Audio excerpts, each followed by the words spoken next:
Bom dia, feliz Páscoa e feliz Domingo da Ressurreição. Que Deus abençoe a sua vida. Seja bem-vindo aqui nessa palavra especial de Páscoa. E nós vamos estar hoje em 1 Coríntios 15, versículos de 12 a 34. E a gente vai se fazer essa pergunta: a ressurreição essencial ou não? Talvez vocês tenham visto a chamada que a gente fez nas redes sociais do túmulo fechado, porque nesses dias que a gente está vivendo, tudo que é julgado não essencial está fechado, né? E a gente se fez a pergunta como teria sido na época de Jesus, né? Será que eles teriam julgado esse sepulcro, né, essencial abrir ou não nesses dias, né? E a gente sabe que as autoridades não queriam esse sepulcro aberto, né? Não deixaram o sepulcro ser aberto. A gente sabe que a fiscalização pelos romanos estava em peso na frente desse túmulo, né? Mas apesar de todas as precauções, a gente sabe o fim que a história deu, né? Ninguém podia manter Jesus ressurreto preso naquele túmulo, naquele sepulcro, né? Ninguém podia prender esse poder da ressurreição. E a gente sabe que a pedra foi tirada, né? E o túmulo está vazio e está aberto, e a mensagem da salvação e o poder da ressurreição então saiu, né, para alcançar o mundo inteiro.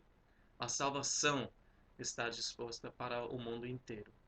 Mas será que foi um serviço essencial, né, para trazer nos dias de hoje? Você consideraria o sepulcro vazio e aberto essencial? Ou para você poderia ter ficado fechado?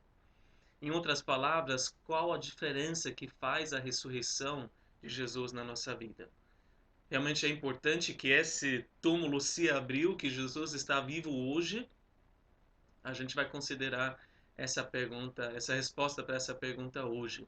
Se a gente olha no dicionário, nos dá uma definição para a palavra essencial. O que é essencial? E a definição é que aquilo que constitui o mais básico e o mais importante em algo, algo fundamental, algo que é de extrema importância, indispensável.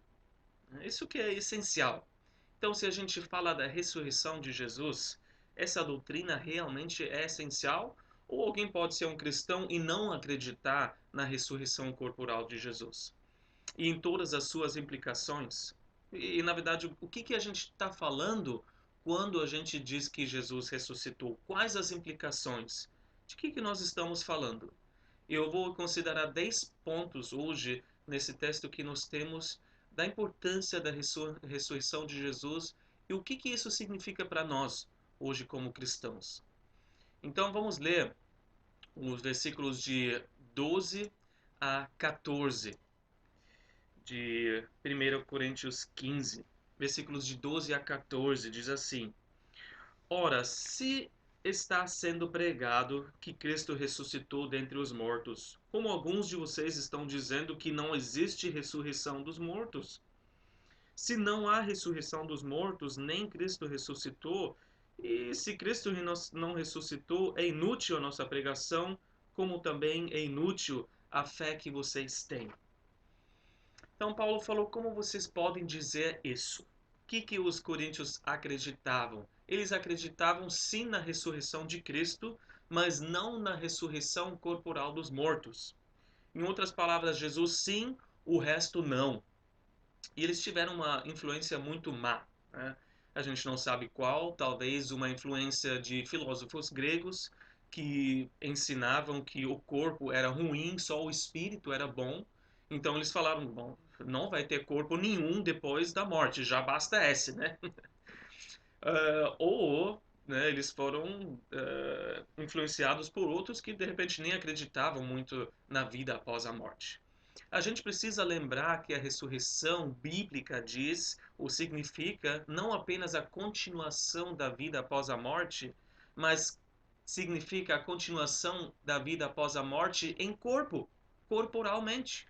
O nosso corpo atual vai continuar vivendo em uma forma glorificada. Essa é a ressurreição bíblica. É isso que os coríntios não estavam acreditando. Paulo explicou que essa falta de lógica nesse pensamento não faz sentido nenhum.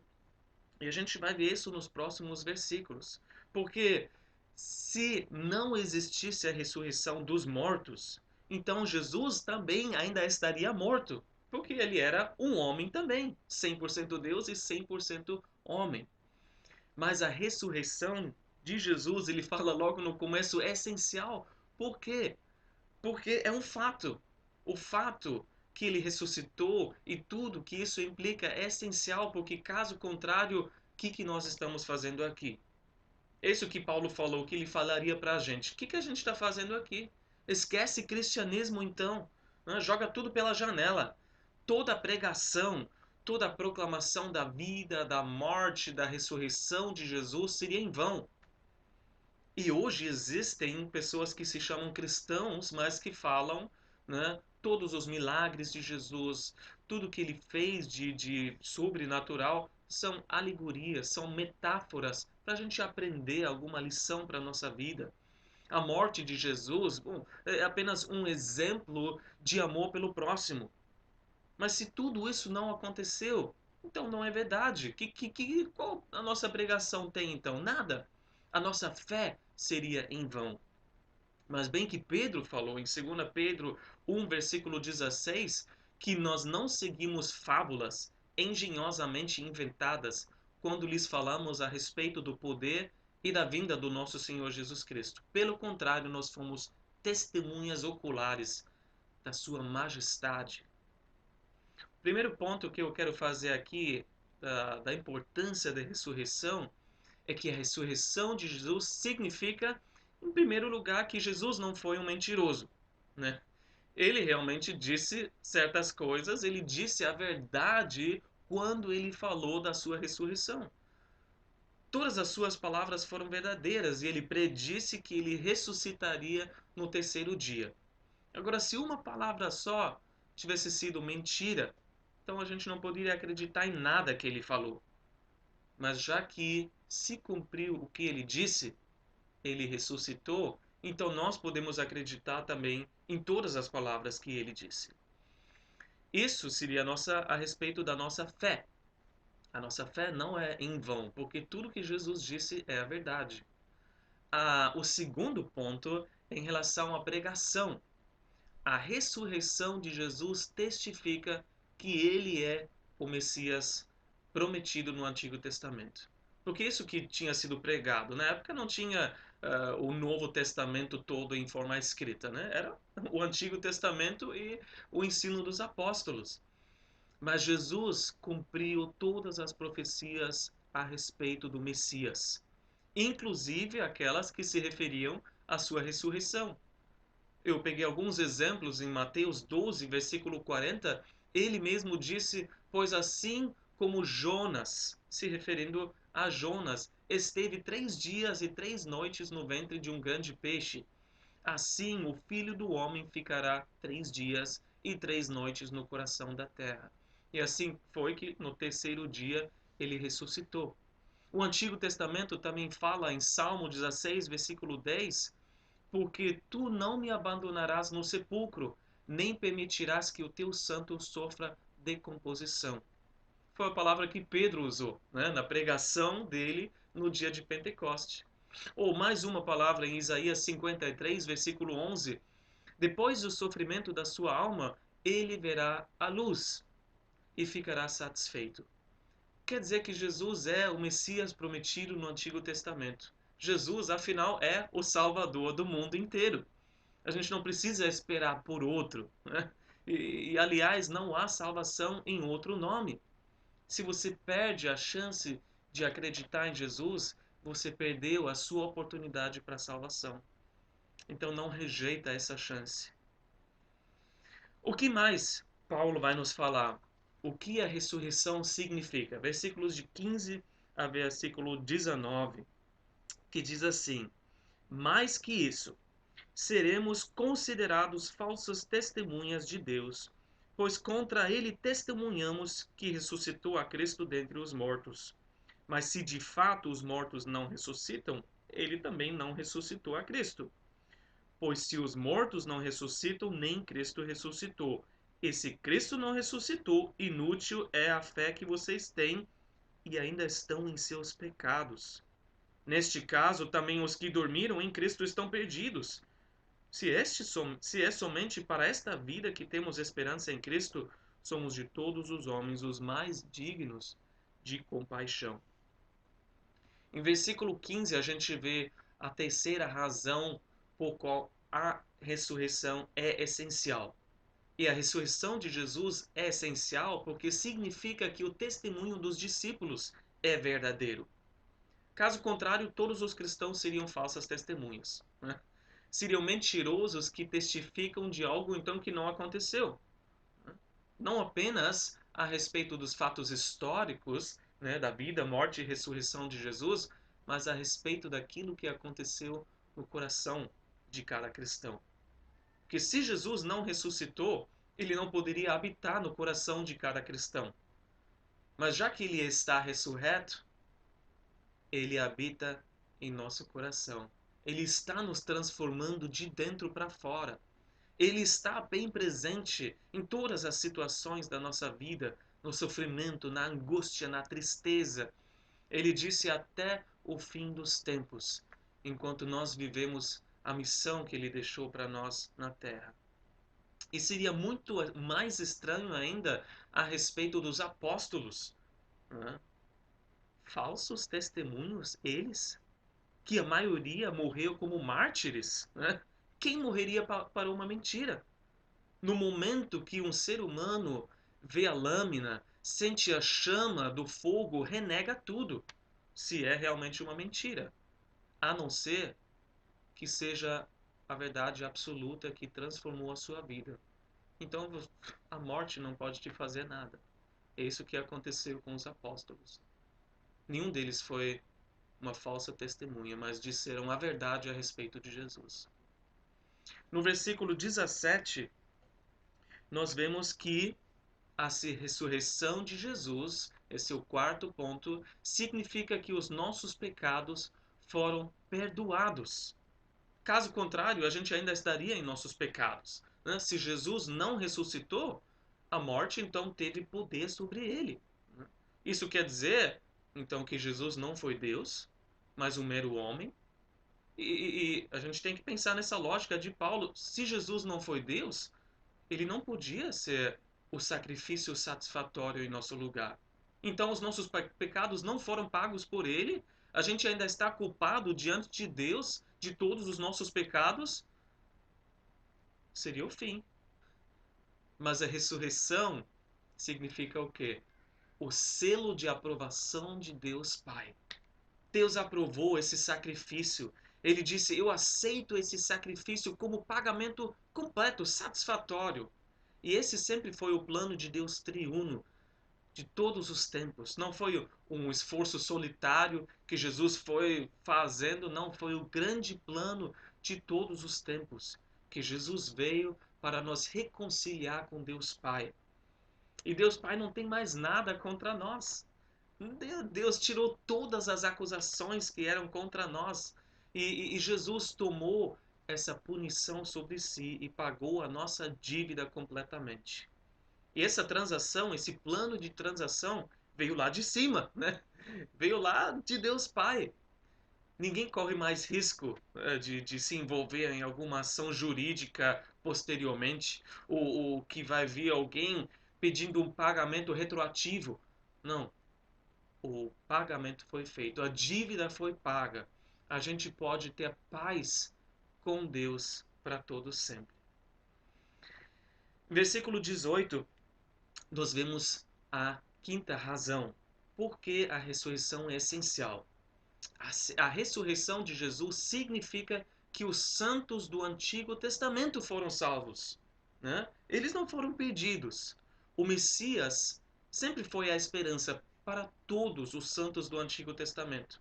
Todos eles morreram na fé que um dia esse Messias viria para pagar pelos seus pecados e perdoar. Se Jesus não tivesse ressurreto, eles realmente estariam perdidos. Teriam crido em vão também. Mas de fato, Jesus, a palavra de Deus nos diz, desceu ao mundo dos mortos depois que ele morreu, que era um lugar temporário, dividido em lugar de bênção e lugar de julgamento. O que a gente pode ver em Lucas 16, pela história do pobre Lázaro e o rico. E os santos, aqueles todos, Abraão, Isaac, Jacó, todos que morreram em fé no Messias, estavam esperando o Messias no lugar de bênção chamado o seio de Abraão. E Jesus desceu e levou eles para o céu consigo. Você pode ler isso em Efésios 4, 1 Pedro 3, fala sobre isso. Em sexto lugar, versículo 19, nos fala que a ressurreição de Jesus significa que vale a pena viver uma vida cristã. Vale a pena viver a vida cristã. Porque a gente se pergunta, para que viver a vida cristã se a gente tem apenas esperança para esta vida? Para que a gente vai se negar, vai carregar a cruz, vai morrer para si mesmo e todos os desejos carnais? Né? Para que sofrer por amor a Cristo? Para que se manter puro, lutar contra toda a influência desse mundo?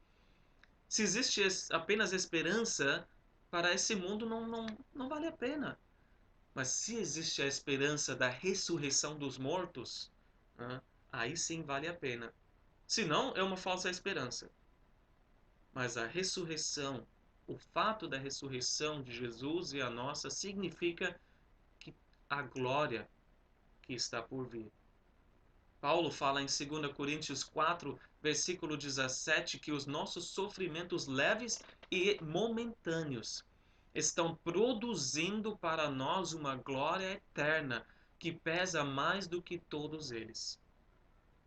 Se nós sofremos para Jesus, a gente está produzindo algo na eternidade que está esperando por nós. Então a ressurreição não é uma doutrina insignificante, ela é essencial. Sem fé na ressurreição corporal de Jesus, você não pode se chamar de cristão. Tudo depende desse fato, que Jesus saiu desse túmulo ressurreto, vivo. Bom, o que mais a ressurreição significa para nós? Porque ela é essencial. Versículos de 20 a 23, que diz assim: Mas de fato Cristo ressuscitou dentre os mortos, sendo ele as primícias dentre aqueles que dormiram. Visto que a morte veio por meio de um só homem, também a ressurreição dos mortos veio por meio de um só homem. Pois da mesma forma como em Adão todos morreram, em Cristo todos serão vivificados. Mas cada um por sua vez. Cristo primeiro, depois, quando ele vier, os que lhe pertencem. Em sétimo lugar, a ressurreição de Jesus significa que nós vamos ressuscitar. Essa é a nossa esperança, né? E Paulo ressaltou essa verdade. Independente de tudo que vocês acreditam, não vai mudar o fato. De fato, Jesus ressuscitou dentre os mortos. E ele é o primeiro. Ele é o primeiro que ressuscitou, quer dizer que outros vão seguir.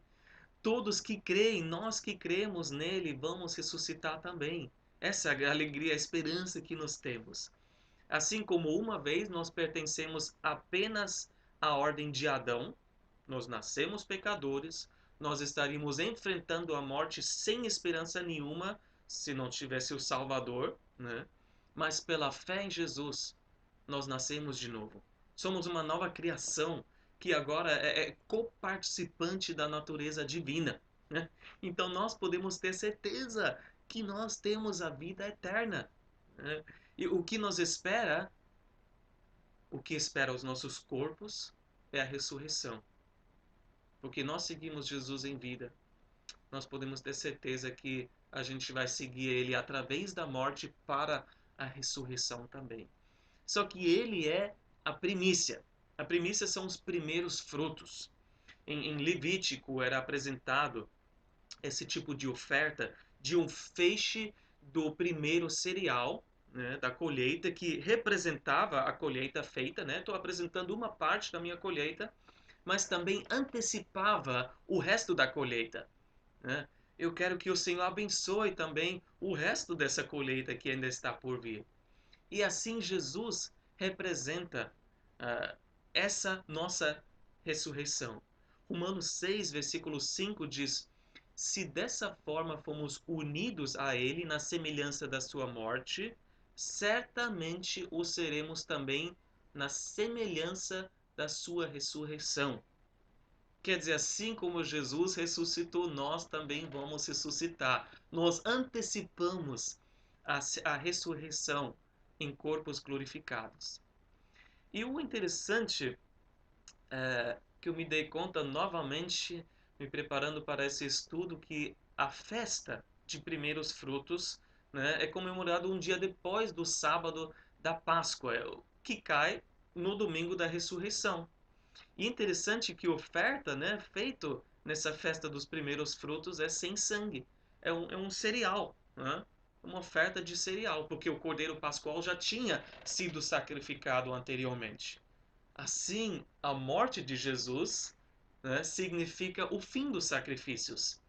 Começa para nós essa gloriosa época da graça de Deus. Que nós não precisamos mais sacrificar animais, porque ele já tinha sido sacrificado anteriormente. Então, ele é a primícia. Versículos de 24 a 28, nós vamos ver mais alguns pontos que nos mostram por que a ressurreição é essencial. Versículo 24. Então virá o fim, quando ele entregar o reino a Deus o Pai, depois de ter destruído todo domínio, autoridade e poder. Pois é necessário que ele reine até que todos os seus inimigos sejam postos debaixo de seus pés. O último inimigo a ser destruído é a morte, porque ele tudo sujeitou debaixo dos seus pés. Ora, quando se diz que tudo lhe foi sujeito, fica claro que isso não inclui o próprio Deus, que tudo submeteu a Cristo. Quando, porém, tudo lhe estiver sujeito, então o próprio Filho se sujeitará àquele que todas as coisas lhe sujeitou, a fim de que Deus seja tudo em todos. Oitavo lugar, oitavo ponto, a ressurreição de Jesus significa que o grande plano vai ser completo.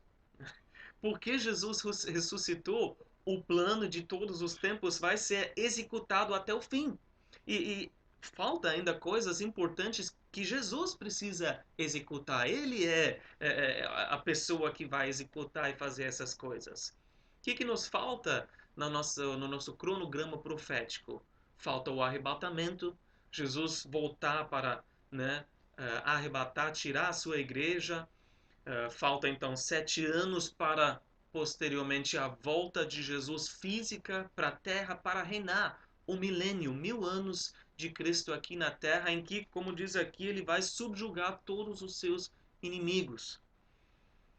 Durante essa época, né, ele vai reinar com cetro de ferro, com justiça, e no final desses 1000 anos vai ter uma última rebelião, né, pelos homens que vai ser vencida. E depois vem mais coisa ainda, o julgamento em novos céus e nova terra. Mas o fato principal é que a pessoa central é Jesus.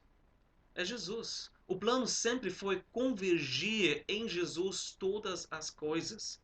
Porque ele é o alfa e o ômega, o início e o fim. Esse propósito de Deus em Cristo está estabelecido desde antes da fundação do mundo.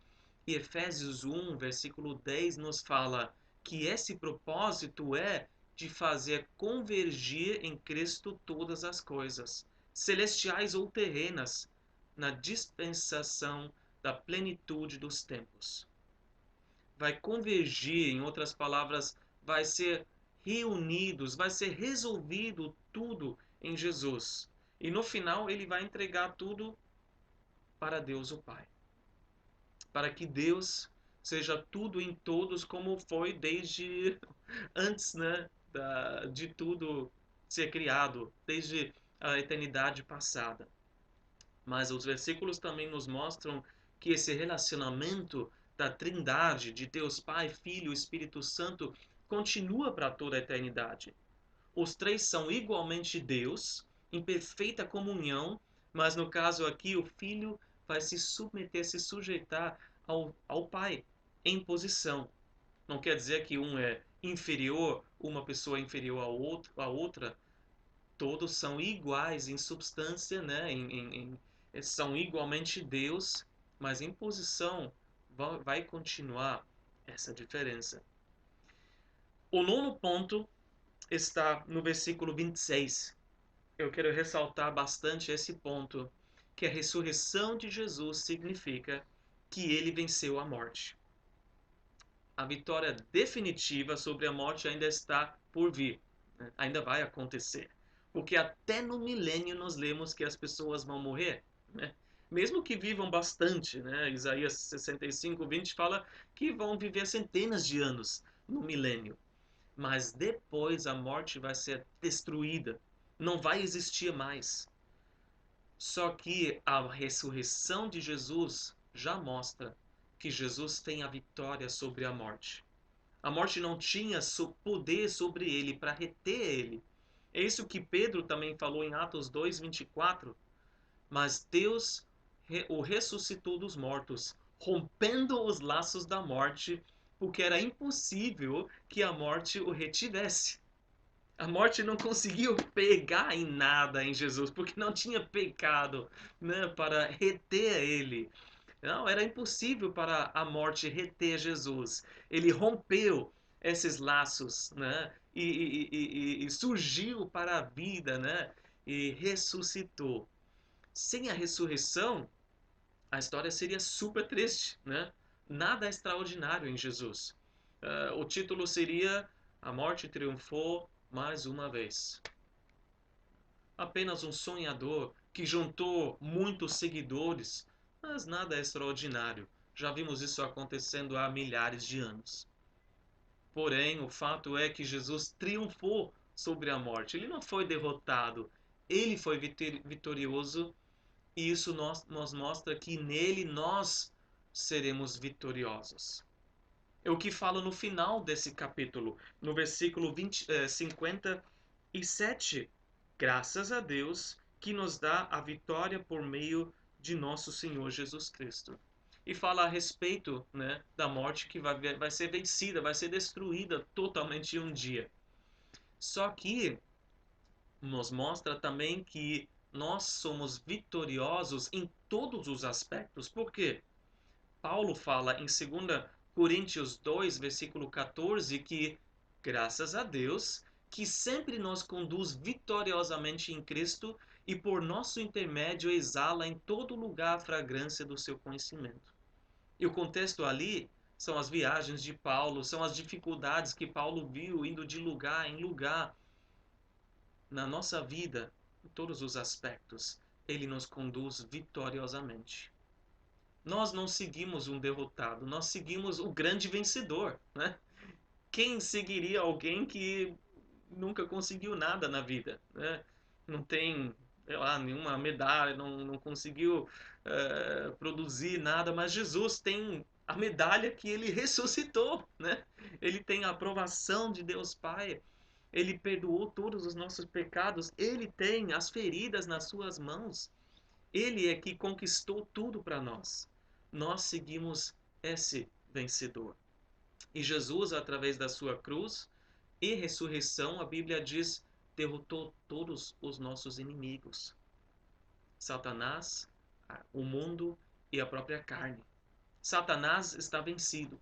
Jesus venceu as trevas. A gente não precisa temer mais esses esquemas, maquinações de Satanás, porque Colossenses 2, versículo 15, nos lembra que, tendo despojado os poderes e as autoridades, fez deles um espetáculo público, triunfando sobre eles na cruz.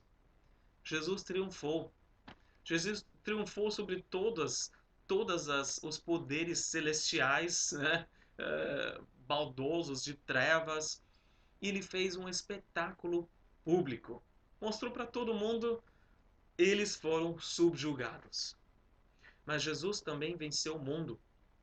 Jesus venceu esse espírito do mundo, né? Ele veio totalmente oposto ao poder de todo mundo. Ele não veio como o conquistador, né? Num cavalo brilhante destruindo tudo. Não, ele veio humilde, um jumento. E como o cordeiro, humildemente se deu, se sacrificou. Ninguém no mundo que tem o espírito do mundo faria isso. Mas Jesus fez, vencendo assim o poder que o mundo tem sobre nós. E ainda sobre a carne. Jesus quebrou o poder do pecado na nossa vida. Romanos 6 fala sobre isso. Nós morremos juntamente com Jesus. E nós deveríamos nos considerar mortos para o pecado. Isso é totalmente prático. Que reação um corpo morto pode dar? Nenhuma. Você pode chutar o que quiser, ele não vai voltar para a vida e te pegar no pé, né? Que reação nós devemos ter quando a tentação vem para levar a gente a pecar? Nenhuma. A gente deveria se considerar morto. Eu não tenho nenhuma reação para aquilo que vem. Eu estou livre em Jesus. Eu não preciso mais fazer isso. Jesus foi vitorioso. E a última razão, o último ponto, 10, está nos versículos de 29 a 34. Você pode ler comigo o versículo 29. Se não há ressurreição, que farão aqueles que se batizam pelos mortos, se absolutamente os mortos não ressuscitam, o que se batizam por eles? Também nós, porque estamos nos expondo a perigos o tempo todo. Todos os dias enfrento a morte, irmãos. Isso digo pelo orgulho que tenho de vocês em Cristo Jesus, nosso Senhor. Se foi por meras razões humanas que eu lutei com feras em Éfeso, que ganhei com isso? Se os mortos não ressuscitam, comamos e bebamos, porque amanhã morreremos. Não se deixem enganar. As más companhias corrompem os bons costumes. Como justos, recuperem o bom senso e parem de pecar, pois alguns há que não têm conhecimento de Deus. Digo isso para a vergonha de vocês. O último ponto, 10, né? Porque a ressurreição é essencial, é porque a ressurreição de Jesus nos adverte a viver uma vida digna hoje. Ela é importante para a nossa vida no presente. Paulo começa até essa parte aqui falando de algo estranho, né? Batismo dos mortos, o que é isso? Mas Paulo aqui mencionou apenas um ritual pagão, que era estranho. Mas essa era a influência das pessoas em Corinto. Não que Paulo aprovou, mas ele simplesmente disse: olha, até os pagãos acreditam na ressurreição dos mortos. E vocês que têm toda a razão para acreditar, não creem. É estranho. Isso é estranho também. E ele continua falando então com essa ideia: bom, se Jesus não tivesse ressurreto, todo o sofrimento físico por amor a Jesus não faria sentido nenhum. A vida de Paulo seria um desperdício, né? Por que tanto sofrimento, Paulo? Nas viagens, na perseguição, falsos irmãos, lutas internas. Ele fala que feras em Éfeso. O que ele teria ganhado com isso? Nada, sem a ressurreição dos mortos. Mas já que tem uma ressurreição dos mortos, a Bíblia diz há uma recompensa. Porque há um tribunal que está esperando cada cristão. 1 Coríntios 3 nos fala disso, que as nossas obras em vida vão passar pelo fogo para provar a qualidade delas. Tudo que foi feito para Jesus vai permanecer e vai ter uma recompensa, mas tudo que a gente fez pelos motivos errados vai ser consumido pelo fogo. Não quer dizer que a pessoa não vai ser salva, né? Isso é um tribunal para os cristãos, as pessoas salvas. A Bíblia diz que ela vai ser salva, mas como alguém que escapa através do fogo. Quer dizer, não vai conseguir levar nada, não acumulou tesouros no céu. Vai entrar zerado. A gente não sabe exatamente que recompensa que vai ser, como isso vai ser no céu, para cada um, mas a gente sabe que se Jesus tem uma recompensa, eu quero. Se Jesus tem algo particular para mim, eu gostaria de experimentar essas recompensas. Claro, se não tivesse ressurreição, ele continua falando, então só resta essa vida.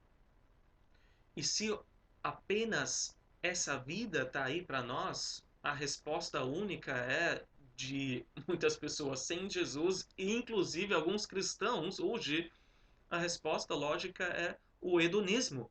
Aproveitar ao máximo o tempo que a gente tem aqui, né? Comamos e bebamos porque amanhã morreremos. A vida é curta, a vida é uma festa, né? Diga sim para cada loucura que é oferecida para você. Não pensa muito nas consequências, porque você não sabe se essa oportunidade vai voltar outro dia. Você não sabe se amanhã você vai ter essa oportunidade para sentir aquilo, para experimentar isso. Enquanto você tem dinheiro, gasta com aquilo que você quer, aproveita a sua vida. Mas, mas, a ressurreição significa não apenas que há um tribunal para os cristãos, mas também que há um julgamento para todos que não creram em Jesus. Um julgamento dos pecados. E nesse julgamento, todos os registros vão se abrir. Todo ato feito em vida será julgado. E não é uma balança em que Deus vai julgar todos os atos e ver, vamos ver, acho que tem mais atos bons, pode passar. Ele é um justo juiz, que se tiver um ato mal, um ato ruim, condena toda a vida. Não é uma balança. E se não tiver alguém que assume esse pagamento, essa bronca imensa, né? Alguém que recebe a punição em seu lugar, então vai ter uma ressurreição para a condenação e não para a vida. Mas graças a Deus para cada vida que tem certeza que Jesus já avisou o Pai. Esse daí não. Para esse daqui eu já paguei. Esse daqui também não. Tira ele da fila. Ele só vai para o tribunal dos cristãos, né? Não vai passar pelo julgamento aqui. Ele é meu. Eu paguei por ele. A dívida dele está paga. E assim vai ser nesse julgamento.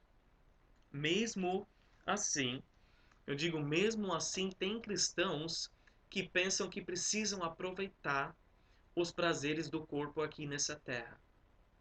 Que pensam assim, antes de Jesus voltar, antes de eu morrer, eu quero muito me casar, eu quero muito ter sexo, eu quero muito viajar, eu quero muito conhecer isso, sentir aquilo ainda.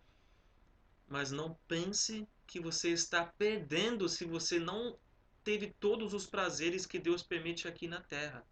Você não vai sair perdendo, porque já que a gente vai ter um corpo na ressurreição, né? A ressurreição vai ser corporal, um corpo glorificado. Mas quer dizer que os prazeres do corpo não são limitados apenas a essa vida física, ao corpo físico.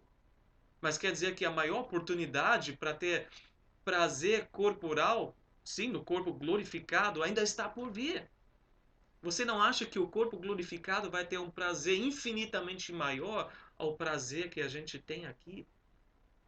Que é o prazer que a gente tem com uma boa comida, com música, ou até com sexo, ou o que seja, numa intimidade com alguém nessa vida, comparado com aquilo que a gente vai ter? A intimidade que a gente vai ter com Jesus, a ceia que Ele prepara para nós, tudo que a gente vai experimentar no céu. A gente vai ter um corpo para experimentar todas essas coisas maravilhosas que Ele preparou para nós. E assim Paulo termina falando: vale a pena viver uma vida separada. A gente já tocou nesse assunto, né? Mas agora muito mais nos versículos de 33 a 34. O que tem a ver? A companhia que a gente escolhe nessa vida influencia muito. Em luz da eternidade, faz uma grande diferença com quem nós andamos.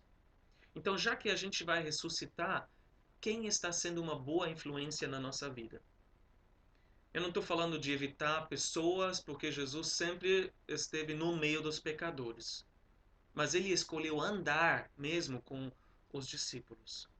Está em comunhão, compartilhando tudo com os discípulos. Você tem bons costumes hoje de ler a Bíblia, de orar, de buscar a Deus, de amar o próximo, né, de forma prática, de estar disposto a sofrer por amor a Cristo. Então não deixe que esse hedonismo, ou até o hedonismo cristão, de viver apenas para o momento, corrompe esses bons costumes. A gente precisa acordar para a eternidade. Cristo ressuscitou e nós vamos ressuscitar assim como Ele.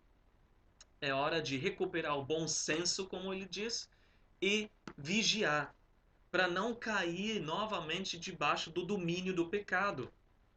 Vamos parar de pecar. Ele mesmo disse, né? Parem de pecar.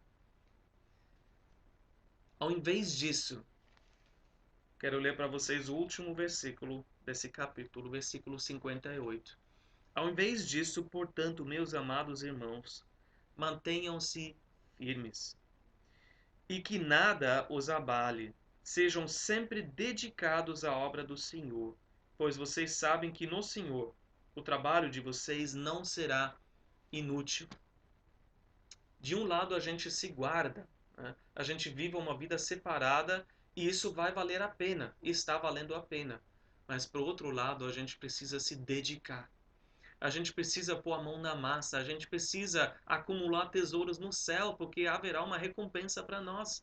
E todo o trabalho no Senhor, por menor que seja, se o seu motivo for correto, não vai ser inútil, mas vai ter uma recompensa. Por quê? Porque Jesus ressuscitou e está vivo. Graças a Deus por essa vitória. Vamos orar. Senhor Jesus, a gente não tem palavras por dizer obrigado por essa maravilhosa ressurreição, pela vitória sobre a morte, por nos dar algo que é fora da nossa realidade humana, Senhor, no sentido de coisas que a gente consegue ver e tocar, Senhor. Mas a gente sabe que tem a ver ao mesmo tempo com a nossa existência hoje, porque esse corpo que a gente tem vai continuar vivendo, porém de forma glorificada. A gente não sabe ainda como que vai ser, mas vai ser algo maravilhoso. Assim como a largata se torna numa borboleta. A gente ainda não consegue entender nem imaginar, mas a gente sabe que vai ser perfeito. E a gente te agradece, Senhor, por nós considerar, por nós incluir no teu livro de vida, porque nós simplesmente colocamos a nossa fé na morte e na ressurreição de Jesus Cristo, nosso Salvador.